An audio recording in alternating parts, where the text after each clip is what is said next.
আজকের এই ব্যাপারটা জেল বড় আন্দোলনের বিষয়বস্তুটা, আজকে জেল বড় আন্দোলনের মূল বিষয়বস্তু হচ্ছে 11 দফা দাবির ভিত্তিতে সারা দেশে এই কর্মসূচি পালিত হচ্ছে। সারা দেশে প্রায় 1000টি জায়গায় জেলাতে এই কর্মসূচি প্রতিপালন করা হচ্ছে। সারা দেশে কৃষক, শ্রমিক, ক্ষেতমজুরদের উপর কেন্দ্রীয় সরকারের যে নিপীড়ন, কেন্দ্রীয় সরকারের তাদের প্রতি যে বিভিন্ন ধরনের আইন কানুন তৈরি করছে, তার বিরুদ্ধে আমরা দীর্ঘ বছর ধরে লড়াই সংগ্রাম সংগঠিত করছি। আজকে আমরা সারা দেশের সঙ্গে উদয়পুর মহকুমা এবং বিভূতি জেলা কেন্দ্রের 3টি জায়গায় এই কর্মসূচি প্রতিপালন করা হচ্ছে। আমরা লক্ষ্য করছি যে আমাদের উদয়পুরের সহস্রাধিক মানুষ এই জেল বড় আন্দোলনে অংশগ্রহণ করেছেন, অথচ প্রশাসন তার তরফ থেকে মাত্র 2টি বাস গাড়ি সেখানে ব্যবস্থা করেছেন। এতগুলো মানুষ কীভাবে যাবে? তারা অস্থায়ী জেল হিসাবে আমাদের স্পোর্টস কমপ্লেক্সের জায়গাকে ঠিক করেছেন, নির্দিষ্ট করেছেন। এত বড় জায়গা, এত মানুষ সেখানে সমাগম, তারা অস্থায়ী জেল হিসাবে পুলিশ লাইনকে ব্যবহার করার চেষ্টা করছে।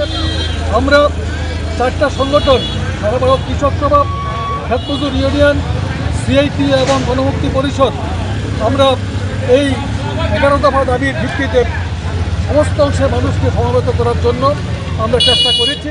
আমরা এই দাবিতে, আমাদের দাবি আজকেই শেষ না, ভবিষ্যতে আরও বড় ধরনের আন্দোলন আমরা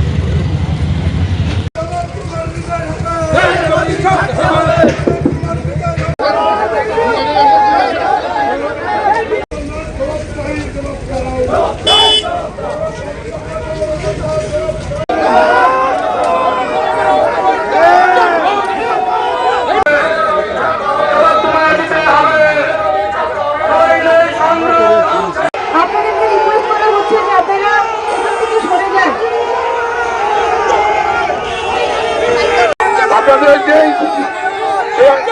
আন্দোলন নাগরিক আমরা এর করতে বাধ্য হব।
আপনাদের এই আন্দোলন আপনাদের আন্দোলন, সুতরাং আপনাদেরকে আমরা বলছি, আপনারা শান্ত হন। আপনারা যদি আপনারা আমাদের কথা জানাবেন, আপনাদেরকে আমরা অ্যারেস্ট করতে বাধ্য হব।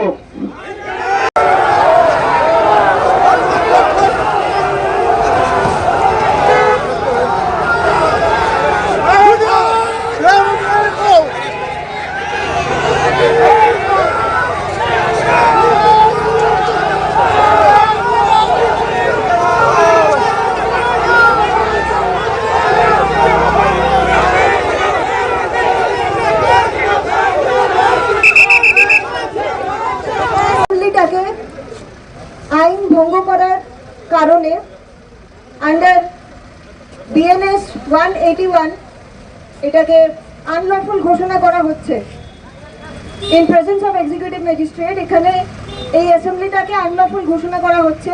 তার উপর যদি আপনারা আইন কানুন না মানেন, দেন আমরা বাধ্য হব যে আপনাদেরকে এখান থেকে ডিটেইন করে অ্যারেস্ট করে নিয়ে যাওয়ার জন্য।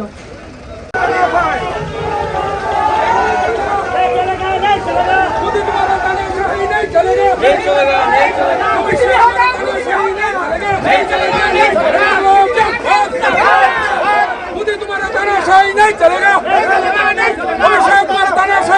चलेगा इनकलाब जिंदाबाद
तुम्हारा तानाशाह नहीं चलेगा तुम्हारा तानाशाह नहीं चलेगा